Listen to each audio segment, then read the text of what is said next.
but it's still going to be a far stretch to take down BaiSha, especially if they continue to look in full form as they have been. I feel like the bans and picks here are pretty important, though, when you're going up against a team like BaiSha, because if you see a compound in this map pool, it's pretty much dead in the water, I would say. Yeah. But Carahouse playing it smart. It's their first ban. No surprises here for BaiSha. I wouldn't be surprised to see maybe an Eagle Eye or a Mexico ban out of them. Maybe even a sub base. They don't tend to favor those close quarter maps too much, but I feel like regardless of how this series plays out, they're pretty comfortable.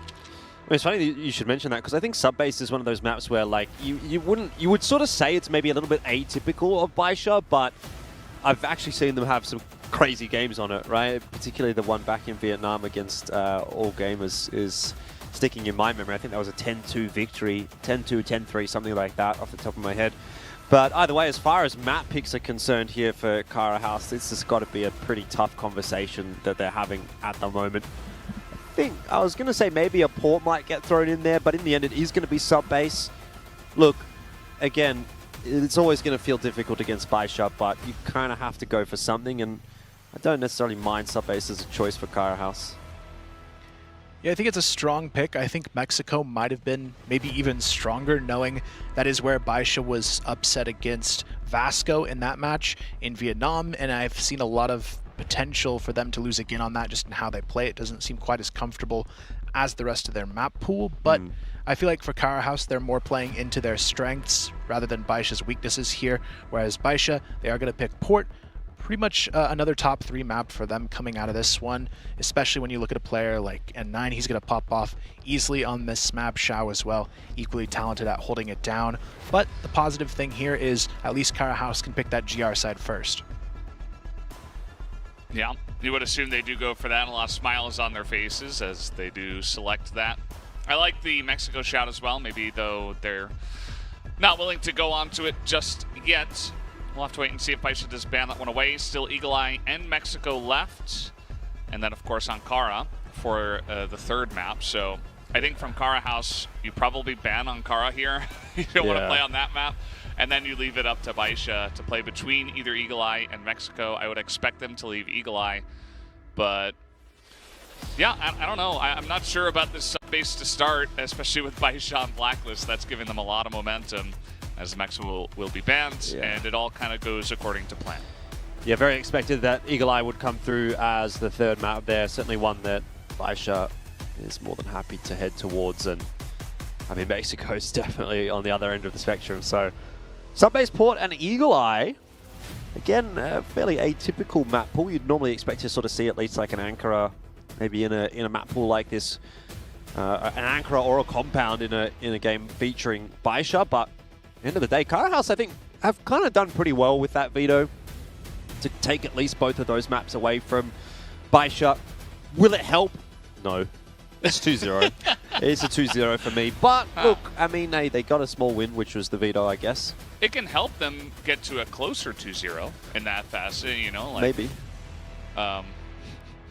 Look, I'm going to have to see Carahouse just absolutely play lights out if they're going to challenge BaiSha tonight. And it's not that it's impossible. It's never impossible. That's the beauty of these kinds of games, that you do see upsets every now and then. And even the best teams in the world can falter at times. But I will say, Carahouse have definitely not looked competitive enough.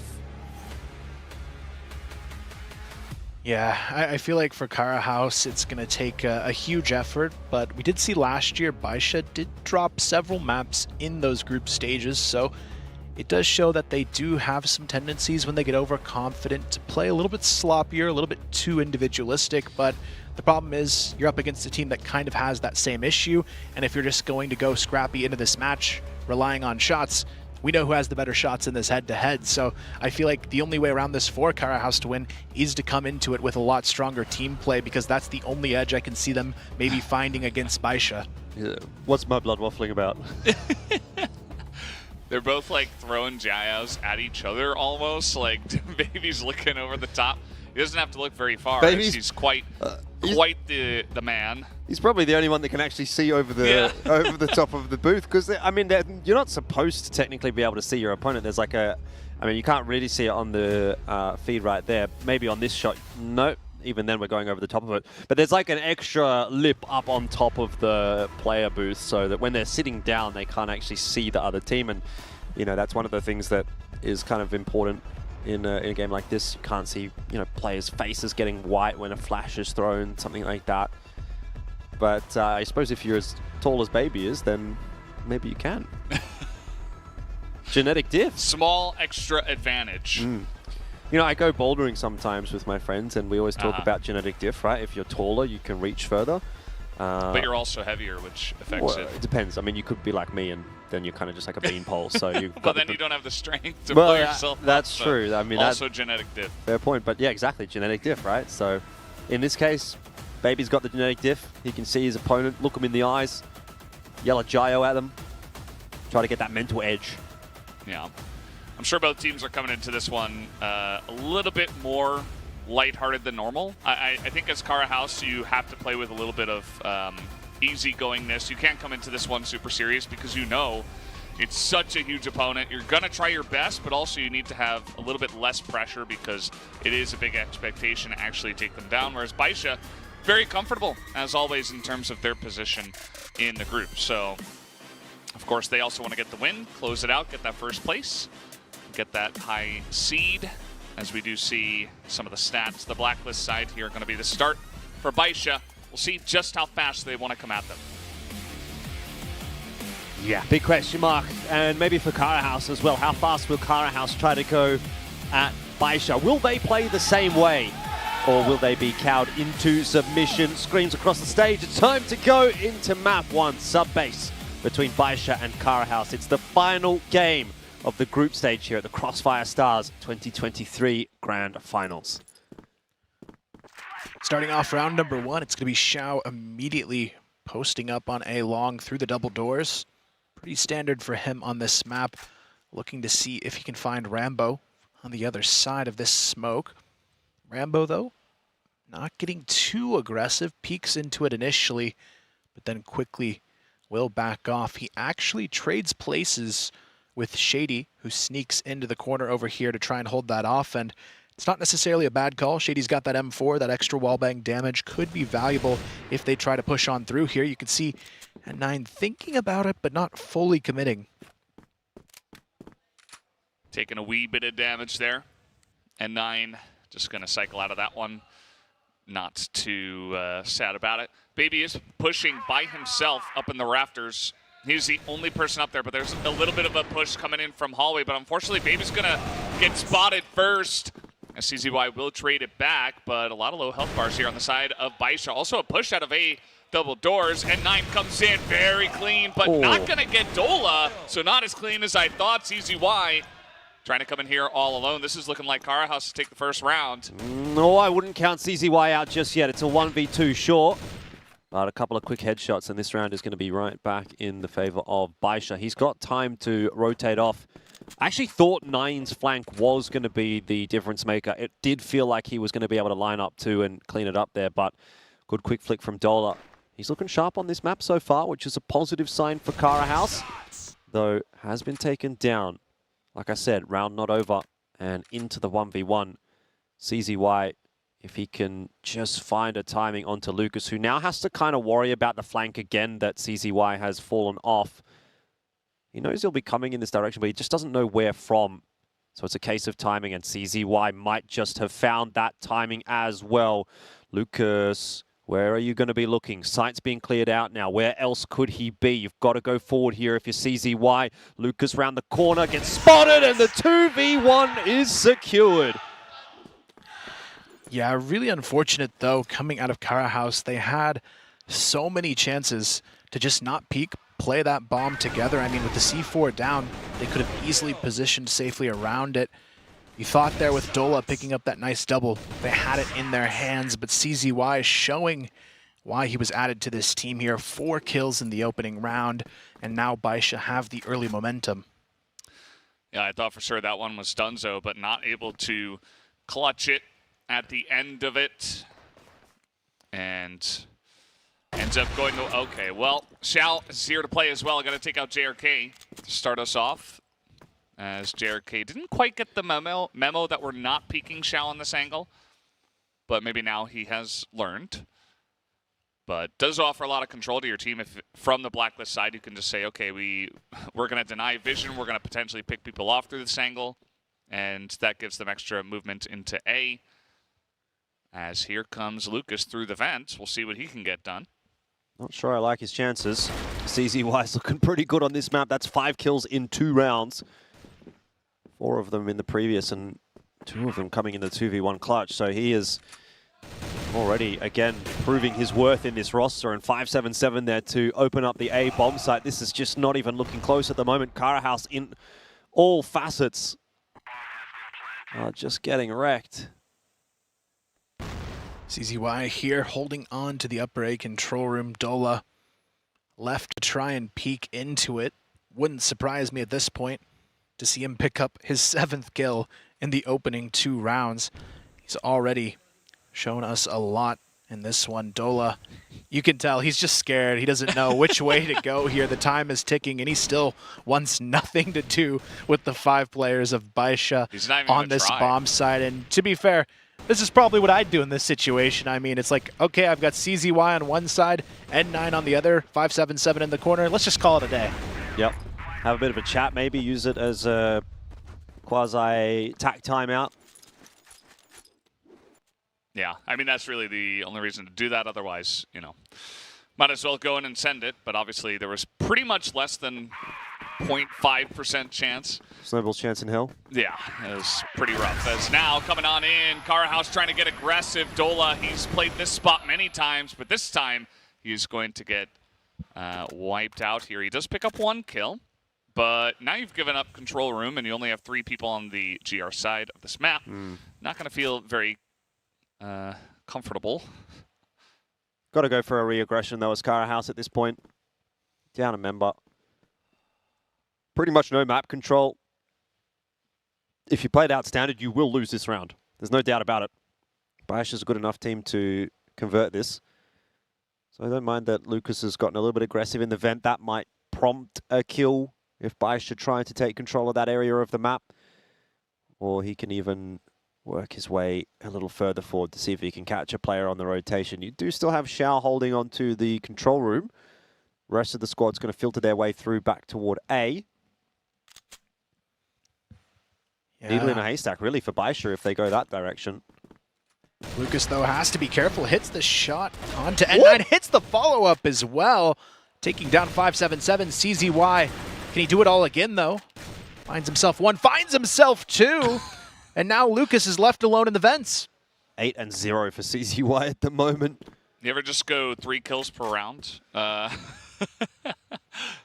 If he gets this last one, he might just do it. Lucas has been the one guy so far in the last couple of matches, it feels like, that has stepped up for the team. Xiao in position to take this kill away from CZY.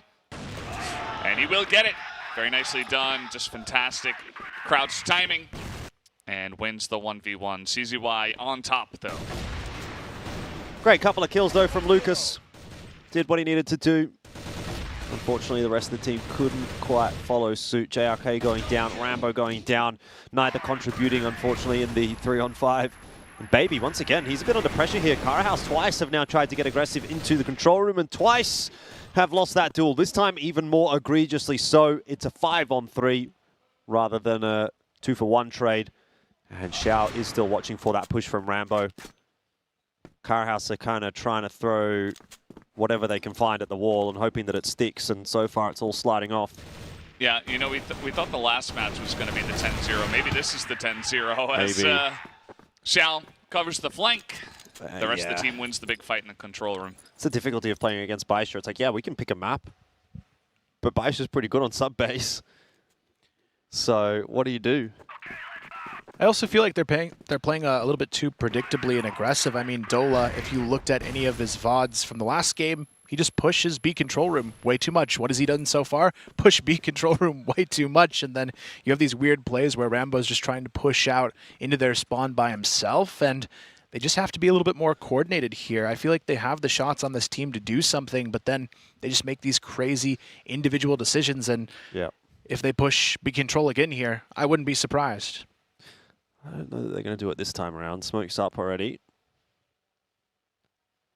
They might be ready to greet BaiSha when they walk on through. I don't mind the high-low setup from Shady and Dola. The thing is, though, one good flash could pretty much bring this unstuck. And that's the flash. Although Rambo on the line as well appears to have caused a bit of a problem, but yeah, it's just not looking too good for Carahouse at the moment. Every single trade is going favorably for BaiSha. There's not even a single situation where Carahouse have had a player advantage, really. It just looks like BaiSha is so comfortable on this map. Like, they are just playing it pretty much perfectly. And Carahouse, yeah, they tried to maybe do the predictable thing where they send it multiple times in a row, and yeah, it's almost like they're just looking for the deepest, darkest strategy, and it's just not really working out. They're trying a lot of different things, and BaiSha are just super clean. A lot of these rounds as well, outside of the one that CZY clutched very early on, have been like 5 people alive, yeah. 4 people alive. Like, it's not even close in these rounds. It's incredible. And this is what I was talking about. You pick the sub-base. Blacklist side for BaiSha is going to be terrifying. And that's exactly what we're seeing. I love watching BaiSha play because they really are the team that does it the best. When they're on a roll, it's a pleasure to watch. It feels like they don't make mistakes. And they've got insane individuals as well that even when they get put in an awkward spot can pull off a bit of a miracle. And that's kind of what Carahouse needs. They need to do some dark voodoo magic or something to win this map. Dola, he's got the angle to contest. Doesn't really want to take the fight, though. Spots 2 players, has to back off. Now the rotations start to come through from BaiSha, putting their efforts towards that A-bomb site. Lucas still pretty forward in the vents here. You can see ZZY, he's thinking about it. He might actually go in for this peak, maybe even a flank through mid. Could actually be pretty good timing to catch them off guard. There's only one person defending this B bomb side. It is going to be Dola kind of alone here in that positioning. And now they've got a chance to exploit his position. You can see all of BaiSha working their way in here. 577 gets the cross pick already onto Shady. Dola has to peek out and try to make something happen here. Doesn't expect Xiao to be in the corner of the staircase. Lucas goes down as well. And again, it's all falling apart. Just can't do anything right, unfortunately, as Carahouse. Like, literally, Dola finds pretty much the perfect timing if he just goes down the stairs, but he decides to jump over the railing instead. Opens up his back to Xiao and goes down. Not that it really seemed like it would have made much of a difference to the round, but man, this is dominance on display from BaiSha at the moment. They're winning everything across the map. One piece of good news is that CZY has at least found his first death. So Carahouse have managed to achieve that at least. But 6 rounds in, and if we do a bit of quick maths when we get back onto a POV and have a look at the kills that Carahouse have picked up, you're going to see a pretty unfortunate picture being painted. I think it was under 10. Yeah. And the one way that CZY died is he got flanked by 9. Lucas out of the vent at a really weird time. He didn't even have a chance, you know, just trying to push in with the team. He was the unfortunate guy that got flanked there, and Lucas was pretty much immediately cleaned up afterwards. It's crazy how quick the executes come as well. I was even a little bit fooled. I looked at the minimap. I'm like, okay, they're going to rotate out of control room. They're probably going to head over to A, and then all of a sudden there's 5 guys that are ready to jump into B. Yep. And Dola's alone, and it's like, okay, these guys just know what they're doing outside of just the really crisp gunplay, which is pretty obvious to see. The most obvious thing, I would say. Carahouse do have a nice 3-man setup over towards the lockers this time around, showing a heavy leaning towards this site, trying to stop with as many people as possible the aggression from BaiSha, who have slowed things down now. 9 kills in 6 rounds for Carahouse. CZY's got 10. Getting outfragged by one single individual, and he's got another 3 already. No. He's up to 13. It might actually be 9 kills in 7 rounds at this rate, because Carahouse are getting 1v5 right now by CZY. He is just walking through them. There is nothing to be said until Rambo hits a collateral to completely ruin my storyline, but it doesn't matter. It doesn't matter. It's semantics at this point. BaiSha are just disrespecting them. Yeah, I mean, It's just a bit brutal here. 7-0. Carahouse, they need to do something. I don't know if pushing B controls the way here, but Shady going to find one out of it. Doesn't matter. 5-7-7 and N9 clean house and get the 3-on-2 to go their way. And now Lucas and Rambo, they need anything, something out of this round. And Rambo isn't going to find it himself. Lucas left in a 1-on-3, but it just seems like this is already over. It's too predictable, isn't it? Like, that's like the 4th time Carahouse have tried to push control room at the very start of the round. It's hard, too, because if you don't do something, it just feels like you're going to get rolled like they did 2-3 rounds in a row after they showed the aggression. So they're like, let's go back to plan A, I guess. But it's the exact same thing. It's like we're going to push 2 players into control room, and then Rambo's going to push out into the BL spawn. I mean, they're completely ready for it. Like, you saw 9 just swing. He knew Rambo was coming because he's come every single time they push control room. At least if you're going to say, all right, well, yeah, we don't want to play passive. We're going to try and do something different. Then make it actually something different rather than the same different thing that you've done 4 times. Mm-hmm. Anyway, BaiSha's pretty good, I guess. 14-2 for CZY in 1 half. Yeah, I mean, Lucas, what do you even do here? 1 versus 3.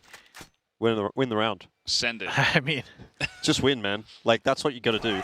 It's just not going to happen with CZY hitting the shots like that. I mean, 15 kills. This is just devastating here for Carahouse. I would have loved to see this be a closer fight, but CZY, just look at the triple kill. He's got 15 kills in 8 rounds, almost 2 kills per round for this team. More than the enemy team combined. I mean, this guy's unstoppable. Yep. What else can you say? We're all just watching the steamrolling that is this one. At least Lucas starts off the squad with a first kill. CZY wants to go for it. Look at him. He's like, I can trade it. You probably can. I can do anything right now. Actually, what he's doing is the smart play. Pushing this is not really what you want to see. Because, again, it's a pretty... They gave the kill to CZY. That's one. Yeah, that's true. But it is a pretty favorable angle, actually, for Lucas there. So he actually almost gets 2. Misses the headshot onto CZY, which is going to probably be the undoing for this entire round. Because now CZY is going to charge through the rest of the team. Nade over the top. Nade. Oh, they do manage to get him. CZY's down. Now let's see what 5-7-7 can do. You know what? I think he might as well just finish this one off. 3v1. It would really be quite poetic if he did manage to do that. Nade has blown up in his face, so he's down pretty low on HP, 43. But he's managed to cross off the site, and I really wouldn't be surprised to see a 2v1 right here. Yeah, he's got the angle to make it happen. You can see JRK, though, swings wide. And Carahouse, they may at least have a hope for not a 10-0. As expected, a 2v1. Well done. Yeah. That's exactly what I meant. Exactly, yeah, for sure. Yeah, 8-1. You know, guys, this is a blacklist-sided map, so... Cope. Someone's coping. So now, okay, let's take a look. This is just like when Yang did it in the last one, where Baby has stolen away the assist one, but CZY is first in every other category. It is hard to get assists when you can't not kill someone, basically. Yeah. Like, as soon as he shoots someone, they die. He's got the magic bullets. Homing bullets. Clearly.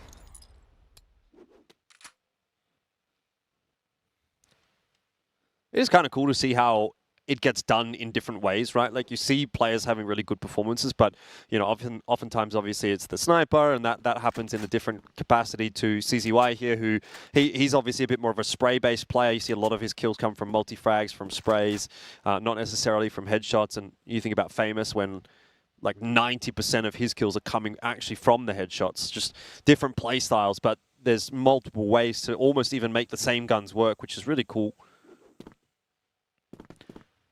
Yeah, good to see his playstyle working out so well here, but at the same time, it would be nice to see Carahouse make this a little closer before it's all said and done. 10-1 definitely seems on the cards, though.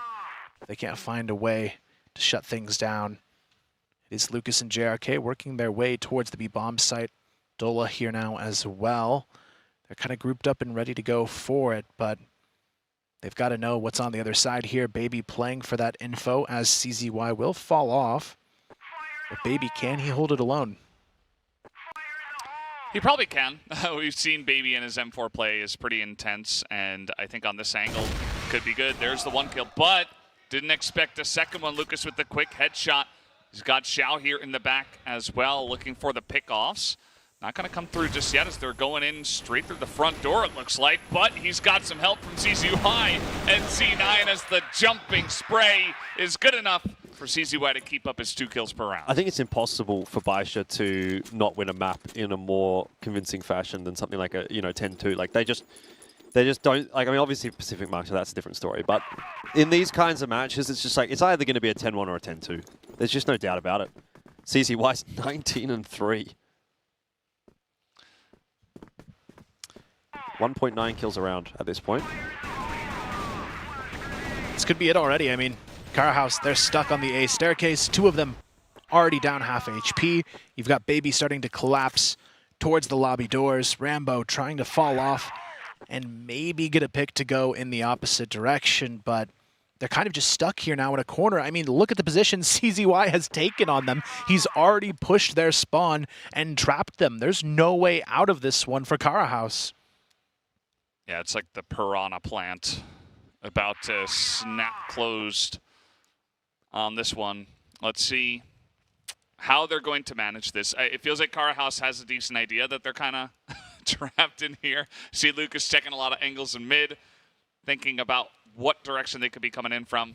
There's going to be a smoke in the face of one of the members as it looks like they are going to send it down the stairs here. CZY, they have not checked this timing. Get a knife kill or something, at this point. Oh, actually, that could have been such a sick spray down. Would have liked the knife kill, though. It would have been cool.